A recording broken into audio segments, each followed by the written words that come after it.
Мен кеше ғана сол Азала текстил фабрикасында болдым. Олар 30% түгіл, осы уақытқа дейін бірде-бір мемлекет тапсырыс алмаған.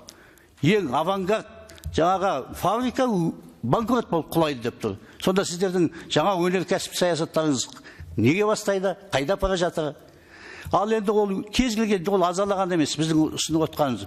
Бұл жалпы экономикадағы мынау ұлтшылдық бағытты ұстанып, өз өндірісімізді қолдауымыз керек. Керісінше, ал осы өндіріс орындарының бәрі немен өнім өндіреді? Энергиямен. Ал біздің энергия тарифтеріміз 2 есе қымбаттап кетті қазір. Сол жаңа Азаладан бастап бұны айтып жатыр.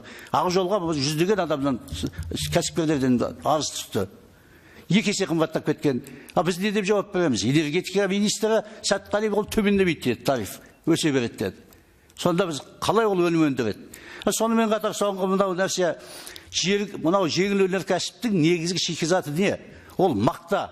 Ал оңтүстік Қазақстан облысында 100 мыңдаған гектар мақта егіледі, 100 мыңдаған адам сонымен күн көріп отыр. Бірақ сол мақтасын қарызданып, қауғаланып еккен мақтасын күзде өткізе алмай жылап жүреді, өткізе алса ақшасын ала алмай жүреді. Осы мақта ол стратегиялық, ол үлкен өнім. Сондықтан да осы мақтаны мемлекеттік сатып алу мәселесін қолдау керек деп ойлаймын өз басым. Жалпы рахмет. Рахмет.